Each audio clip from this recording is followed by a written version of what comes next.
প্রিয় দর্শক, আজকে আমরা এমন একটি সাপের কথা জানব যে কিনা হযরত মূসা আলাইহিসসালামের যুগে জন্মগ্রহণ করেছিল এবং প্রায় 2000 বছর হায়াত পেয়ে বিশ্বনবী হযরত মুহাম্মদ সাল্লাল্লাহু আলাইহি ওয়াসাল্লামের যুগে এসে সে মৃত্যুবরণ করে। অনেক যুগ আগের কথা, মিশরের প্রাচীন ভূমিতে নবী মূসা আলাইহিসসালাম মহান আল্লাহ রব্বুল আলামিনের বাণী পৌঁছে দিচ্ছিলেন তার কওমের মাঝে। সেখানকার জঙ্গলের ছোট্ট একটি টিলার পাশেই বসবাস করত এক অদ্ভুত ধরনের সাপ। সাপটি দেখতে অন্যান্য সাধারণ সাপের মতোই ছিল, কিন্তু তার ভিতরে অদ্ভুত এক চেতনা কাজ করত। লোককথায় প্রচলিত ছিল তার একটি ভুলের কারণে মহান আল্লাহ রব্বুল আলামিন তাকে সাপের রূপে রূপান্তর করে দেয়।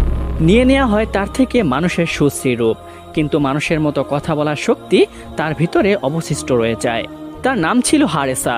সে প্রায়শ্চিত্ত করতে পারেনি, তাই মহান আল্লাহ রব্বুল আলামিনের কাছে ক্ষমা প্রার্থনার জন্য সে সুযোগ খুঁজতে থাকত। একদিন সেই হারেসা সাপ পাহাড়ের উপরে নিঃসঙ্গ সন্ধ্যায় বসেছিল। হঠাৎ করে সে আকাশ থেকে একটি উজ্জ্বল আলো দেখতে পায়। প্রথমত হারেসা মনে করলো সেই আলোটি হয়তো বজ্রপাত থেকে সৃষ্টি হয়েছে, কিন্তু পরক্ষণে সে খেয়াল করলো আলোটি নিমিষে মিলিয়ে যাচ্ছে না, যা বজ্রে সাধারণত হয়ে থাকে তা কিছুক্ষণের জন্য স্থায়ী হতে লাগলো। তখন সে ভালোভাবে লক্ষ্য করলো এবং দেখতে পেল পাহাড়ের উপরে হযরত মূসা আলাইহিসসালাম মহান আল্লাহ রব্বুল আলামিনের সাথে কথোপকথন করছেন। হারেসা সাপটি একটু দূরে অবস্থান করছিল, কিন্তু তা সত্ত্বেও মহান আল্লাহ রব্বুল আলামিনের বাণী অনেকটাই স্পষ্টভাবে সে শুনছিল। তখন সে শুনতে পেল মহান আল্লাহ রব্বুল আলামিন হযরত মূসা আলাইহিসসালামকে বলছেন, হে মূসা, শুনে রাখো, আমি তোমাকে পছন্দ করেছি এবং তোমাকে যেমন প্রেরণ করেছি এমন আমি তোমার পরেও আরও অনেক নবী ও রাসূল প্রেরণ করব। কিন্তু শেষ যুগে আমি একজন নবী প্রেরণ করব, যার নাম হবে আহমদ। তখন মূসা আলাইহিসসালাম মহান আল্লাহ রব্বুল আলামিনকে জিজ্ঞাসা করলেন, ইয়া রব্বুল আলামিন, আপনার নবী এবং তার উম্মতরা কেমন হবে? তখন মহান আল্লাহ রব্বুল আলামিন বললেন, সে হবে দয়া ও করুণার উৎস।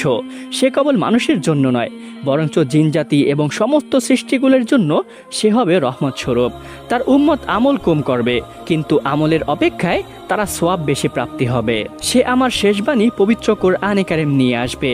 এবং মহান আল্লাহ রব্বুল আলামিন আরও বললেন, সেই নবীর প্রতি যে ঈমান আনবে তাকে আমি মুক্তি দিব, তাকে যে ভালোবাসবে সেই ব্যক্তিকে আমিও ভালোবাসবো। গোপনে গোপনে এই মহা সংলাপটি শুনে হারেসা সাপটির মনে একটি আশার আলো জেগে উঠল। সে মনে মনে ভাবতে লাগলো, যেই নবীকে মহান আল্লাহ রব্বুল আলামিন এতটা ভালোবাসেন, সেই নবীর মুখ দিয়ে যদি আমি ক্ষমা প্রার্থনা করে দোয়া চাইতে পারি, তাহলে অবশ্যই মহান আল্লাহ রব্বুল আলামিন আমাকে ক্ষমা করে দিতে পারেন। পরের দিন সকালবেলায় মূসা আলাইহিসসালাম মাঠের প্রান্ত পথ দিয়ে কোথাও একটি হেঁটে যাচ্ছিলেন। হঠাৎ করে তিনি পিছন থেকে